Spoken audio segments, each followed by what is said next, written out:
Good morning everyone. स्वागत है आपका अपने YouTube channel next level classes पर। तो कैसे हो आप सभी? आई होप कि अच्छे ही होंगे। तो चलो देखते हैं कि आज की करंट की क्लास में क्या कुछ खास रहेगा। तो सबसे पहले हम आज की क्लास में करेंगे कल वाली क्लास का रिवीजन। ठीक है, उसके बाद करेंगे आज के करंट के क्वेश्चन। तो अगर आपको इस क्लास की पीडीएफ चाहिए तो वो मिल जाएगी आपको टेलीग्राम ग्रुप पर, और टेलीग्राम ग्रुप का लिंक मिल जाएगा आपको डिस्क्रिप्शन में। तो चलो स्टार्ट करते हैं कल वाली क्लास का रिवीजन। तो ये है हमारा कल वाली क्लास का फर्स्ट क्वेश्चन। ये कि हाल ही में मुंबई क्रिकेट एसोसिएशन ने वानखेड़े स्टेडियम में किस महान क्रिकेटर की प्रतिमा का अनावरण की है? तो कौन से महान क्रिकेटर की प्रतिमा का अनावरण किया है भाई? ये की है सुनील गावस्कर की प्रतिमा का अनावरण की है। अपना राइट आंसर क्या रहेगा? राइट आंसर रहेगा बी। तो चलो नेक्स्ट क्वेश्चन करिए कि हाल ही में किस राज्य सरकार ने नगर पालिका कर्मचारियों के लिए 1 करोड़ तक की बीमा योजना शुरू की है? तो ये किसने की है भाई? ये की आंध्र प्रदेश ने। और किसके लिए की है? तो ये की है नगर पालिका कर्मचारियों के लिए। और कितने करोड़ की राशि तक दी जाएगी? तो दी जाएगी 1 करोड़ तक की राशि प्रदान की जाएगी। तो ये हाल में भारत सरकार ने कितने वर्षों के लिए निर्यात संवर्धन मिशन शुरू किया है?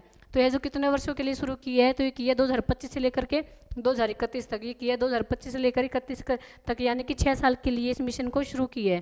ठीक है, तो अपना राइट आंसर क्या रहेगा? तो अपना राइट आंसर रहेगा बी। चलो नेक्स्ट क्वेश्चन हमारा क्या है? ये कि हाल ही में किस देश ने 5 सितंबर से लेकर के 27 सितंबर 2025 तक पहला कला और संस्कृति महोत्सव आयोजित करने की घोषणा की है? तो किसने की है भाई? तो ये की है नेपाल ने। किसने की है घोषणा? तो ये नेपाल ने की है। नेपाल ने घोषणा जो, क्योंकि इसका उद्देश्य क्या है? इसका उद्देश्य है पर्यटन को बढ़ावा देना। ठीक है, इसका जो पर्यटन को बढ़ावा देना इसका उद्देश्य है। तो चलो नेक्स्ट क्वेश्चन की ओर। नेक्स्ट क्वेश्चन हमारा क्या है कि हाल ही में प्रधानमंत्री मोदी ने अहमदाबाद में कितने करोड़ रुपए की परियोजना का शुभारंभ की है? तो है जो कितने करोड़ रुपए की परियोजना का शुभारंभ की है? तो ये की है 5400 करोड़। कितने परियोजना का स्टार्ट किया है? तो ये 5400 करोड़। तो चलो नेक्स्ट क्वेश्चन की ओर। नेक्स्ट क्वेश्चन हमारा क्या है? ये कि जिला न्यायपालिका के लिए एआई दिशा निर्देश प्रकाशित करने वाला भारत का पहला उच्च न्यायालय कौन सा बन गया है? तो है जो कौन सा बन गया? ये बन गया कर्नाटक। ये भारत का जो पहला राज्य बन गया जो अपने जिलों में एआई का उपयोग करेगा ओनली डायरेक्शन के लिए, ना कि आर्ग्यूमेंट के लिए। ठीक है, ओनली डायरेक्शन के लिए जो जिला न्यायपालिका में एआई का प्रयोग किया जाएगा, ना कि आर्ग्यूमेंट के लिए। तो चलो नेक्स्ट क्वेश्चन नेक्स्ट हमारा क्या है? ये है कि अगस्त 2025 में सरकार ने किन महान नेताओं की जयंती मनाने के लिए उच्च स्तरीय समितियों का गठन की है? तो किसके लिए की है भाई? ये सरदार वल्लभ भाई पटेल। पता है आपको इनको क्या कहा जाता है? इनको कहा जाता है लौह पुरुष। ये भारत के पहले उप प्रधानमंत्री थे और गृह मंत्री थे। ठीक है, और बिरसा मुंडा है, ये थे झारखंड के पहले आदिवासी नेता। ठीक है, झारखंड के आदिवासी नेता थे। इनको क्या कहा जाता है? इनको कहा जाता है धरती आबा। इनको क्या कहा जाता है? इनको कहा जाता है धरती आबा। और जो अटल बिहारी वाजपेयी है, ये थे हमारे भारत के पूर्व प्रधानमंत्री। कौन थे ये? थे हमारे भारत के पूर्व प्रधानमंत्री। तो अपना राइट आंसर क्या रहेगा? तो अपना राइट आंसर रहेगा डी। तो चलो नेक्स्ट क्वेश्चन की ओर। नेक्स्ट क्वेश्चन हमारा क्या है? तो हमारा नेक्स्ट क्वेश्चन है कि अगस्त 2025 में इंडसइंड बैंक के नए एमडी और सीयू कौन होंगे? तो कौन होंगे भाई? तो योगी राजीव आनंद। इनको जो किसने नियुक्त किया है? तो ये किया आरबीआई ने। किसने नियुक्त किया? आरबीआई ने, reserve bank of India. Reserve bank of India के जो गवर्नर कौन है? तो ये है संजय मल्होत्रा। कौन है ये गवर्नर? तो ये संजय मल्होत्रा। और आरबीआई की स्थापना कब हुई थी? तो ये हुई थी 1 अप्रैल 1935 को इसकी स्थापना हुई थी। तो चलो नेक्स्ट क्वेश्चन की ओर। नेक्स्ट क्वेश्चन हमारा क्या है? आरबीआई का जो हेडक्वार्टर कहाँ है? तो ये मुंबई में। ये कि अगस्त 2025 में भारतीय नौसेना में कौन 2 स्टील फ्रिगेट शामिल किए गए हैं? तो कौन से 2 स्टील फ्रिगेट शामिल किए गए भी? ये किए गए आईएनएस उदयगिरी और आईएनएस हिमगिरी। इसको शामिल किया गया है INS Udaygiri and INS Himgiri को नौसेना में, भारतीय नौसेना में शामिल किया गया है। ठीक है, तो चलो नेक्स्ट क्वेश्चन की ओर। नेक्स्ट क्वेश्चन हमारा क्या है?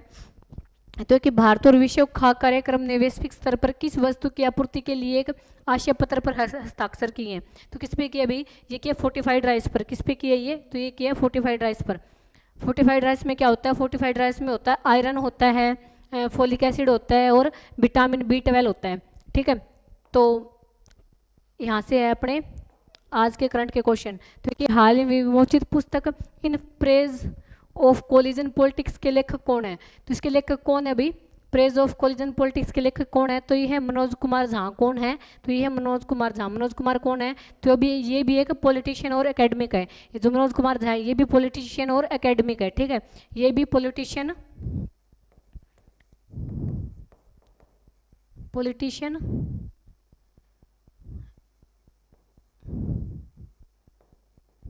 एकेडमिक है। क्या है ये भी पॉलिटिशियन और एकेडमिक है।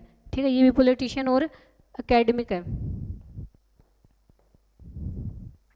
ठीक है, और जो है इन प्रेस ऑफ कोलिजन पॉलिटिशियन में ऐसा क्या कुछ खास है? तो इसमें जो भारत भारत का लोकतंत्र, गठबंधन और इलेक्शनों पर चर्चा की गई है इस पुस्तक के अंदर। ठीक है, इसमें किस पे चर्चा की है, तो भारत के लोकतंत्र पर, गठबंधन पर और इलेक्शनों के बारे में चर्चा की गई है।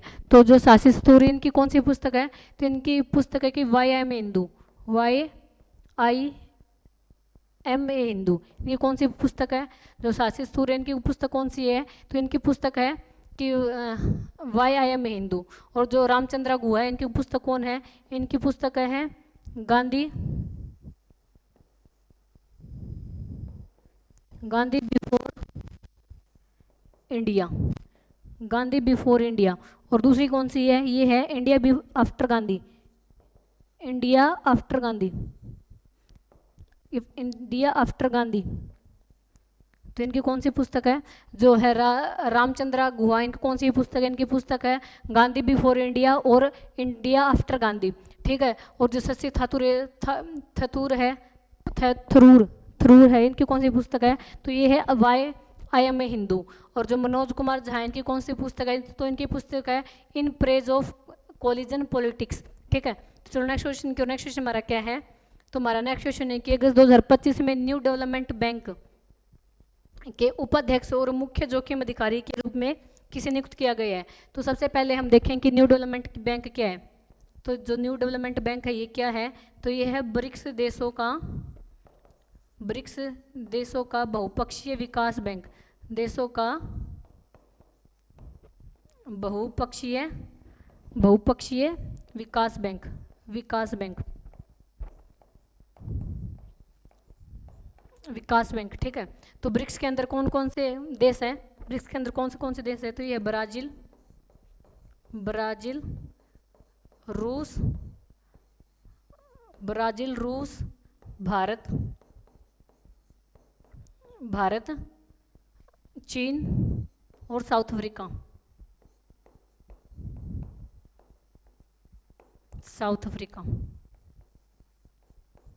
ठीक है, ब्रिक्स के अंदर कौन कौन से देश है, तो ब्रिक्स के अंदर है भारत, रूस, चीन, साउथ अफ्रीका। और जो ब्रिक्स की स्थापना कब हुई थी, तो ब्रिक्स की स्थापना कब हुई थी, तो ये हुई थी 2009 में। कब हुई थी इसकी स्थापना, 2009 में जो इसकी स्थापना हुई थी।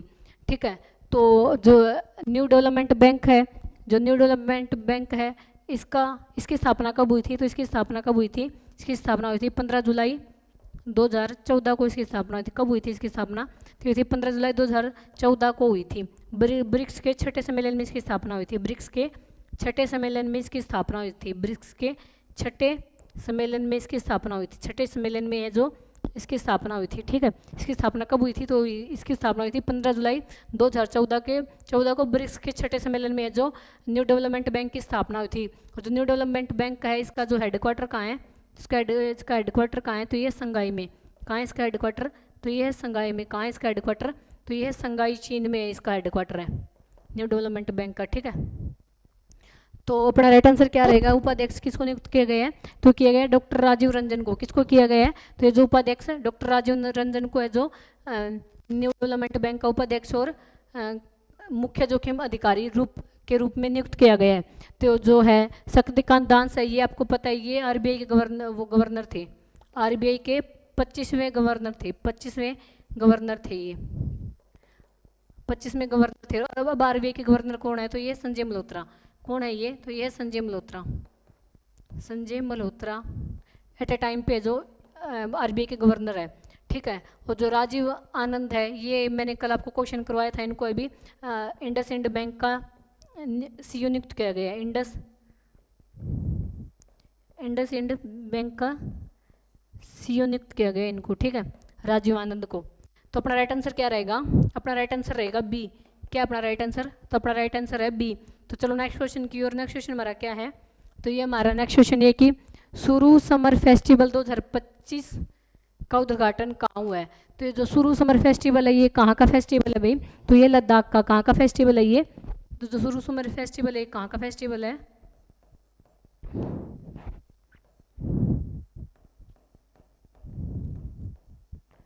ये कहाँ का फेस्टिवल है भाई, ये कहाँ का फेस्टिवल है, तो ये लद्दाख का। कहाँ का फेस्टिवल है ये, तो ये है लद्दाख का।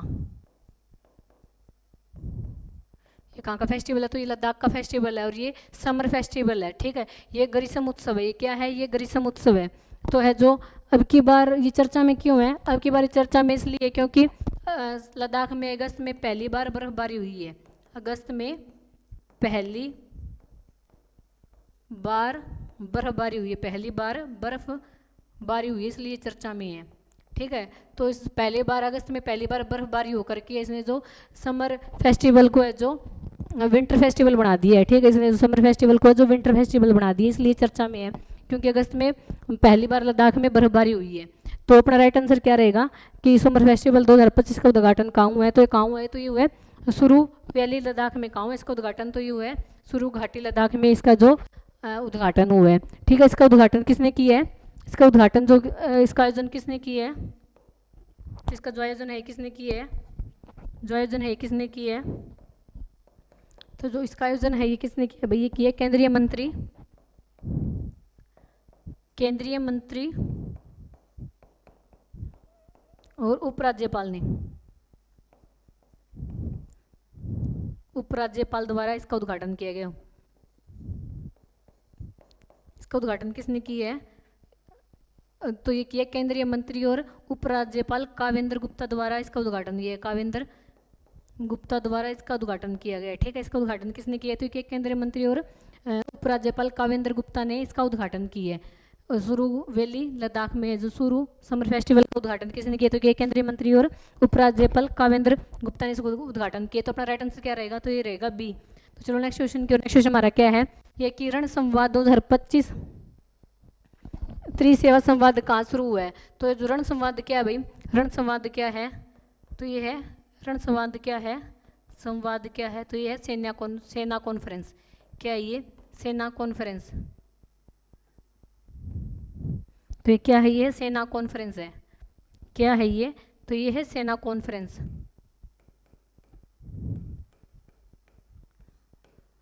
त्रिसेवा संवाद यानी कि त्रिसेवा संवाद यानी कि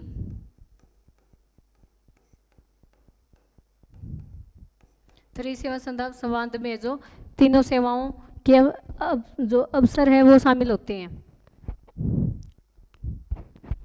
वायुसेना, नौसेना और थल सेना। वायुसेना, नौसेना और थल सेना के अफसर शामिल होते हैं, शामिल होते हैं। ठीक है, और इसका आयोजन है ये कौन करेगा, आयोजन किसके द्वारा किया गया, तो ये क्या है सीडीएस के द्वारा, सीडीएस के द्वारा जो इसका आयोजन किया जाएगा। ठीक है, सीडीएस के द्वारा जो इसका आयोजन किया जाएगा। और इसका मुख्य उद्देश्य क्या है, इसका मुख्य उद्देश्य है कि युद्ध और न्यू टेक्नोलॉजी के बीच चर्चा करना। इसका उद्देश्य क्या है कि जो युद्ध होंगे और जो है न्यू टेक्नोलॉजी है तो उन पर चर्चा करना, और जो तीनों सेनाओं के आपसी तालमेल को बढ़ाना। ठीक है, इसका उद्देश्य क्या है कि तीनों सेवाओं के बीच आपसी तालमेल को बढ़ाना और न्यू टेक्नोलॉजी पर चर्चा करना। तो अपना राइट आंसर क्या होगा कि जो त्रिसेवा संवाद ये कहाँ शुरू हुआ है, तो ये कहाँ शुरू हुआ है, तो ये हुआ army war college Madhya Pradesh में ये शुरू हुआ है। कहाँ शुरू हुआ है ये, तो ये हुआ army war college Madhya Pradesh में शुरू हुआ है। ठीक है, तो चलो नेक्स्ट क्वेश्चन क्यों, नेक्स्ट क्वेश्चन हमारा क्या है, ये कि हाल ही में नो हेलमेट नो फ्यूल अभियान किस राज्य ने शुरू किया है। तो कौन से राज्य ने शुरू किया भाई नो हेलमेट नो फ्यूल, यानी कि अगर हेलमेट नहीं होगा तो उनको जो फ्यूल भी नहीं दिया जाएगा। ठीक है, अगर हेलमेट नहीं होगा तो उनको फ्यूल भी नहीं दिया जाएगा। तो कौन से राज्य ने शुरू किया है, तो ये शुरू किया है उत्तर प्रदेश ने। किसने शुरू किया ये, तो ये जो उत्तर प्रदेश ने शुरू किया है। और ये कब से लेकर कब तक चलेगा, तो ये 1 सितंबर टू 30 सितंबर तक है जो ये चलेगा। ठीक है, ये कब से लेकर कब तक चलेगा, तो 1 सितंबर टू 30 सितंबर तक का जो अभियान चलेगा। ठीक है, और है जो इसका उद्देश्य क्या है, इसका उद्देश्य क्या है, इसका उद्देश्य क्या है, इसका उद्देश्य क्या है, इसका उद्देश्य है कि हेलमेट को बढ़ावा देना, हेलमेट को बढ़ावा देना और दुर्घटनाओं को कम करना, और दुर्घटनाओं को कम करना, दुर्घटनाओं को कम करना। इसका उद्देश्य क्या है, इसका उद्देश्य है कि हेलमेट को बढ़ावा देना और दुर्घटनाओं को कम करना। अगर यानी कोई भी अगर जो 2 पहिया वाले व्हीकल अगर उनमें से किसी ने भी हेलमेट नहीं लगा रखा है तो उनको फ्यूल नहीं दिया जाएगा, ठीक है। और जो उनका कार्यान्वयन है ये कौन करेगा, तो इस अभियान का कार्यान्वयन कौन करेगा, तो ये करेगा जिला मजिस्ट्रेट, जिला मजिस्ट्रेट और सड़क सुरक्षा समितियां, सड़क सुरक्षा समितियां। इसका जो कार्यान्वयन है ये कौन करेगा, तो ये करेगा जिला मजिस्ट्रेट और सड़क सुरक्षा समिति है जो इसका कार्यान्वयन किया करेगा। अगर कोई भी इस रूल को फॉलो नहीं करेगा तो उस पर जो सख्त कार्रवाई की जाएगी, ठीक है। तो जो no fuel no helmet no fuel अभियान किस राज्य ने शुरू किया है, तो किया है उत्तर प्रदेश ने। किसने शुरू किया ये, तो ये किया है उत्तर प्रदेश ने, ठीक है। और ये कब से लेकर कब तक होगा, ये अभियान कब से लेकर कब तक चलेगा, तो ये चलेगा 1 सितंबर टू 30 सितंबर तक ये अभियान चलेगा। और इसका उद्देश्य क्या है, इसका उद्देश्य है कि हेलमेट को बढ़ावा देना और दुर्घटनाओं को कम करना इसका उद्देश्य है। जो इसका कार्यान्वयन है ये कौन करेगा, तो ये करेगा जिला मजिस्ट्रेट और सड़क सुरक्षा समितियां हैं जो इसका कार्यान्वयन करेगी। तो कि हाल ही में प्रोजेक्ट आरोहण किस संस्था मंत्रालय ने शुरू की है, तो ये प्रोजेक्ट आरोहण ये किसके लिए स्टार्ट किया गया अभी, जो प्रोजेक्ट आरोहण है, प्रोजेक्ट आरोहण ये किसके लिए स्टार्ट किया गया है, तो किया गया है टोल प्लाजा कर्मचारियों के लिए, टोल प्लाजा कर्मचारियों के लिए, टोल प्लाजा कर्मचारियों के लिए स्टार्ट किया गया है। कर्मचारियों के बच्चों को शिक्षा में समर्थन देने के लिए स्टार्ट किया गया है, ठीक है। टोल प्लाजा कर्मचारियों के लिए स्टार्ट किया है, उनके बच्चों को शिक्षा में समर्थन देने के लिए जो NHAI द्वारा ही स्टार्ट किया गया, शिक्षा में समर्थन देने के लिए स्टार्ट किया गया, शिक्षा में समर्थन देने के लिए स्टार्ट किया गया, ठीक है। और ये किसने स्टार्ट किया है, तो ये किया है NHAI ने। इसकी फुल फॉर्म क्या है NHAI की, तो इसकी फुल फॉर्म है नेशनल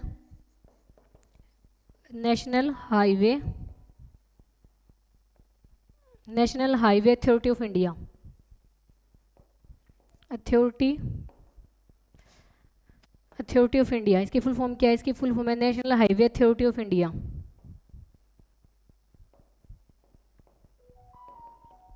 अथॉरिटी ऑफ इंडिया इसकी फुल फॉर्म है। इसकी फुल फॉर्म क्या है, तो इसकी फुल फॉर्म है national highway authority of India. तो NHAI के अध्यक्ष कौन है, NHAI के अध्यक्ष कौन है, तो NHAI के अध्यक्ष है श्री संतोष कुमार यादव।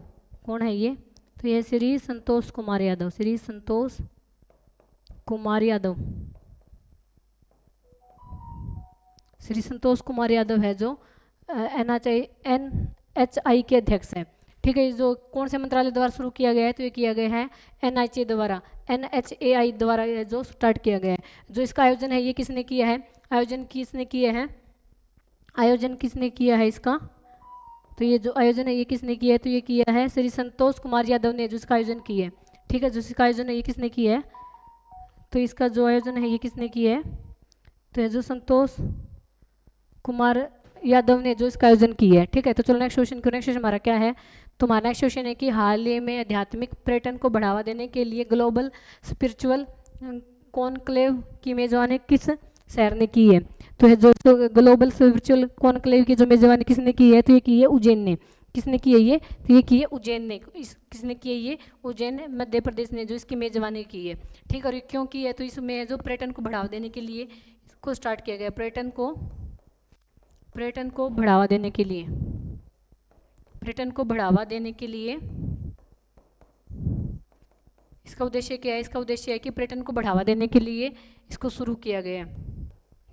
और ये जो इसका आयोजन किसके द्वारा किया गया है, इसका आयोजन किसके द्वारा किया गया है, इसका जो आयोजन है ये किसके द्वारा किया गया है, तो ये किया गया है PHDCCI के द्वारा इसका जो आयोजन किया गया है। PHDCCI क्या है भाई, इसकी फुल फॉर्म क्या है, तो इसकी फुल फॉर्म है PhD क्लैम्बर ऑफ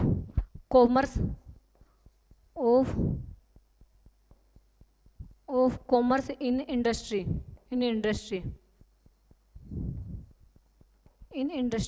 ठीक है। तो है जो ग्लोबल स्पिरिचुअल कॉन्क्लेव की मेजबानी किसने की है, तो किसने की है, ये की है उज्जैन महाराष्ट्र वो एमपी ने की है, ठीक है। किसने की है ये, कौन से शहर ने की है, तो ये की है उज्जैन ने। इसकी थीम क्या है, इसकी थीम है, इसकी थीम है रोमांटिक, रोमांटिक, रोमांटिक नहीं, वो रोमांटिक वाला रोमांटिक है नहीं है भाई ये, तो ये रू माने आत्मा, ठीक है। रोमांटिक इसकी थीम है। इसकी थीम क्या है, तो इसकी थीम है रोमांटिक। रोमांटिक यानी कि रू आत्मा, रू वो आत्मा वाला रू है ना कि रोमांटिक वाला आत्मा। इसकी थीम क्या है, तो इसकी थीम है रोमांटिक, इसकी थीम है, ठीक है। तो है जो ग्लोबल वर्चुअल कॉन्क्लेव की मेजबानी किस शहर ने की, तो की है उज्जैन ने। इसका राइट आंसर क्या होगा, तो इसका राइट आंसर होगा बी। तो चलो नेक्स्ट क्वेश्चन को, नेक्स्ट क्वेश्चन हमारा क्या है, तो नेक्स्ट क्वेश्चन हमारा क्या है, तो ये हमारा कि फीडे विश्व कप 2025 की मेजबानी कौन सा देश करेगा। तो फीडे की फुल फॉर्म क्या है भाई, फीडे की फुल फॉर्म क्या है, ये federation, federation, federation international, federation international, international de chess. इसकी फुल फॉर्म क्या है, इसकी फुल फॉर्म है फेडरेशन इंटरनेशनल डे चेस, ठीक है। ये फेड डे की फुल फॉर्म। इसकी स्थापना कब हुई थी, इसकी स्थापना कब हुई थी, तो इसकी स्थापना हुई थी 1924 में। कब हुई थी, 1924 में पेरिस फ्रांस में इसकी स्थापना हुई थी। कहाँ से इसकी स्थापना तो हुई थी, पेरिस फ्रांस में जो इसकी स्थापना हुई थी। और जिसको आईसीओ की मान्यता कब मिली थी, आईसीओ की मान्यता कब मिली थी, आईसीओ की मान्यता कब मिली थी, ये मिली थी 1999 में, ठीक है। और जो फिर डे कौन से गेम से है, तो आईसीओ की फुल फॉर्म क्या है, ये है, इसकी फुल फॉर्म क्या है, ये है international, international Olympic committee, Olympic committee. इसकी फुल फॉर्म क्या है, इसकी फुल फॉर्म है इंटरनेशनल ओलंपिक कमेटी, इसकी फुल फॉर्म है, ठीक है। और ठीक है, इसकी फुल फॉर्म क्या है, और ये कौन से गेम से है, फिर डे कौन से गेम से रिलेटेड है ये, तो ये है शतरंज से। कौन से गेम से रिलेटेड है ये, तो ये शतरंज से। कौन से गेम से बिलोंग करता है ये फिर डे, तो ये करता है शतरंज से। तो ये कि 2025 में इसकी मेजबानी कौन सा देश करेगा, तो ये करेगा इंडिया। कौन करेगा, इंडिया। इंडिया में इसका जो आयोजन है ये कहाँ होगा, इंडिया में इसका आयोजन होगा गोवा में, ठीक। कहाँ होगा इसका इंडिया में आयोजन, तो ये होगा गोवा में। 2024 में इसकी मेजबानी कौन से देश ने की थी, 2024 में इसकी मेजबानी किसने की थी, 2024 में किसने की थी, तो 2024 में जो इसकी मेजबानी किसने की थी, तो 2024 में की थी सिंगापुर ने। किसने की थी, सिंगापुर ने। 2025 में कौन करेगा, 2025 में करेगा भारत। भारत में कहाँ पे होगा, गोवा में, ठीक है। 2024 में जो विजेता कौन रहे थे, तो विजेता है जो कौन रहे थे 2024 में, तो ये रहे थे भारतीय गुकेश डी, गुकेश डी ने लिरेन, चीन के लिरेन को हराया था। जो है गुकेश डी ने लिरेन, चीन के लिरेन को हराया था, ठीक है। जो इसमें विजेता कौन थे, तो ये थे गुकेश डी, और जो उप विजेता कौन थे, तो ये थे लिरेन, ठीक है। ये कहाँ से बिलोंग करते हैं लिरेन, तो ये है चीन से, ठीक है। तो अपना राइट आंसर क्या रहेगा, फिडे विश्व 2025 की मेजबानी कौन करेगा अब की बार, तो ये करेगा इंडिया। 2024 में किसने की थी, 2024 में की थी सिंगापुर ने, ठीक है। तो उसमें विजेता कौन रहते, तो उसमें भारतीय गुकेश डी है जो विजेता रहे थे, और जो उप विजेता ये कौन रहे थे, तो विजेता रहे थे लिरेन। लिरेन कौन, ये कहाँ से बिलोंग करते हैं, तो ये चीन से बिलोंग करते हैं, ठीक है। और जो फेडरेशन की जो स्थापना कब हुई थी 1924 पेरिस फ्रांस में। जो इसको आईओसी की मान्यता कब मिली थी, तो ये मिली थी 1999 में, जो इसको इसकी मान्यता मिली थी, ठीक है। तो चलो नेक्स्ट क्वेश्चन क्यों, नेक्स्ट क्वेश्चन हमारा क्या है, तो ये हमारा नेक्स्ट क्वेश्चन है कि प्रधानमंत्री नरेंद्र मोदी ने गुजरात के हासलपुर में कौन सा बीईवी का उद्घाटन किया। तो बीई क्या है भाई, इसकी फुल फॉर्म क्या है, इसकी फुल फॉर्म है बैटरी इलेक्ट्रॉनिक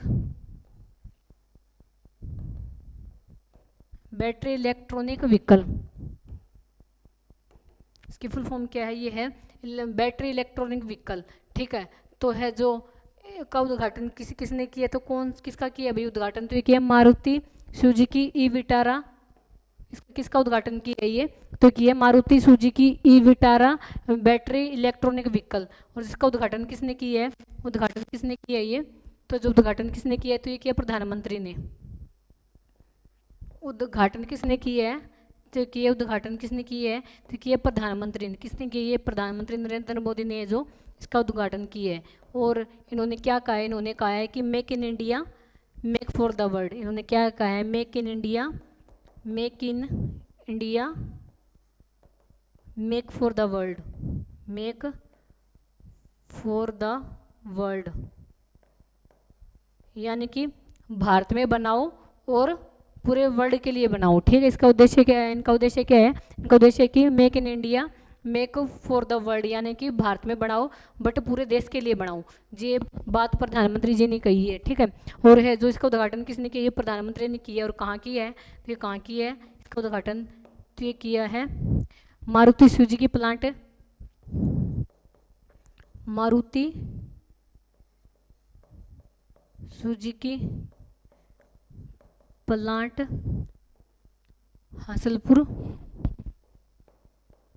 हसलपुर अहमदाबाद गुजरात में की है। अहमदाबाद गुजरात में जो इसका उद्घाटन किया है। ठीक है, इसका उद्घाटन कहाँ किया, ये किया मारुति सुजुकी प्लांट हसलपुर अहमदाबाद गुजरात में की है। और ये है जो विटारा विटारा BEV किसके द्वारा बनाया गया है, तो किसने बनाया है इसको जो किसने बनाया है, तो ये बनाया है सुजुकी मोटर्स ने। किसने बनाया ये, तो ये बनाया सुजुकी मोटर ने इसको बनाया। किसने बनाया, तो ये बनाया सुजुकी मोटर ने बनाया। और इसमें खास बात क्या है, इसमें खास बात क्या है, तो इसमें खास बात ये है कि ये 100% भारत में बना है। ठीक है, ये जो 100% मेक इन इंडिया है। ठीक है, जो 100% भारत में ही बना है। और इसमें खास बात क्या है, इसमें खास बात है कि ये 100+ कंट्रियों को एक्सपोर्ट करेगा। ठीक है, 100+ कंट्रियों को जो एक्सपोर्ट करेगा, ये जो 100+ देशों में इसको एक्सपोर्ट किया जाएगा, देशों में इसको एक्सपोर्ट किया जाएगा। ठीक है, इसमें और क्या खास बात है, इसमें है कि 100+ देशों में इसको एक्सपोर्ट किया जाएगा। किसको किया जाएगा भाई, तो ये किया जाएगा Maruti Suzuki Vitara battery electronic vehicle को जो 100+ देशों में एक्सपोर्ट किया जाएगा। ठीक है, तो अपना राइट आंसर क्या रहेगा, अपना राइट आंसर रहेगा डी। क्या अपना राइट आंसर, तो अपना राइट आंसर है डी। तो चलो नेक्स्ट क्वेश्चन की और। नेक्स्ट क्वेश्चन हमारा क्या है, तो हमारा नेक्स्ट क्वेश्चन है कि भारत में राष्ट्रीय खेल दिवस 2025 का थीम क्या है। तो जो है राष्ट्रीय खेल दिवस ये कब मनाया जाता है, राष्ट्रीय खेल दिवस कब मनाया जाता है, राष्ट्रीय खेल दिवस कब मनाया जाता है, तो ये मनाया जाता है 29 अगस्त को। कब मनाया जाता है ये, तो ये मनाया जाता है 29 अगस्त को मनाया जाता है। और ये क्यों मनाया जाता है, ये क्यों मनाया जाता है, तो ये मनाया जाता है मेजर ध्यानचंद की जयंती की पर है जो मनाया जाता है। मेजर ध्यानचंद की जयंती पर है जो राष्ट्रीय खेल दिवस मनाया जाता है। मेजर ध्यानचंद को हॉकी का जादूगर भी कहा जाता है, हॉकी का जादूगर भी कहा जाता है, जादूगर भी कहा जाता है। ठीक है, और 2025 में अब की बार कब से लेके कब तक मनाया जाएगा, तो अब की बार ये 3 दिवसीय होगा। जो हर साल तो मनाया जाता है ये 29 अगस्त को, बस अब की बार 2025 में ये मनाया जाएगा 29 से लेकर के 31 अगस्त तक मनाया जाएगा। कब से लेकर कब तक मनाया जाएगा, तो ये मनाया जाएगा 29 से लेकर के 31 अगस्त तक को ये मनाया जाएगा। ठीक है, और इसकी थीम क्या है, इसकी थीम है कि 1 hour 1 the field on the field. ठीक है, इसका थीम है कि ये घंटा मैदान में। ठीक है, तो इसकी थीम क्या है, इसकी थीम है कि 1 आवर ऑन द फील्ड है जो इसकी थीम है। और इसका उद्देश्य क्या है, इसका उद्देश्य है कि फिट इंडिया। इसका उद्देश्य क्या है, इसका जो उद्देश्य है ये है, इसका उद्देश्य क्या है, इसका उद्देश्य है फिट इंडिया। फिट इंडिया इसका उद्देश्य है। ठीक है, इसका उद्देश्य क्या है, इसका उद्देश्य है कि फिट इंडिया। तो राष्ट्रीय खेल दिवस 2025 की थीम क्या है, तो इसकी थीम है 1 hour 1 on the field. 1 hour on the field है जो इसकी थीम है। ठीक है, जो राष्ट्रीय खेल दिवस ये कब मनाया जाता है, तो ये अब आई साल 29 अगस्त को मनाया जाता है। बट अब की बार जो ये 3 दिवसीय दिवस है। ठीक है, अब की बार ये 3 दिवसीय है क्योंकि अब की बार ये 3 दिन तक मनाया जाएगा। 29 से लेकर के 31 अगस्त तक ये मनाया जाएगा। ठीक है, तो है जो ये क्यों मनाया जाता है, तो ये मेजर ध्यानचंद की जयंती पर ये जो दिवस मनाया जाता है। मेजर ध्यानचंद को हॉकी का जादूगर भी कहा जाता है। तो अपना राइट आंसर रहेगा बी, तो दोस्तों आज के लिए इतना ही। कैसी लगी आपको क्लास कमेंट बॉक्स में ज़रूर बताना। और आपको इस क्लास की पीडीएफ चाहिए तो वो मिल जाएगी आपको टेलीग्राम ग्रुप पर, और टेलीग्राम ग्रुप का लिंक मिल जाएगा आपको डिस्क्रिप्शन में। Okay, thank you. कल मिलते हैं सेम टाइम सेम जगह। बाय।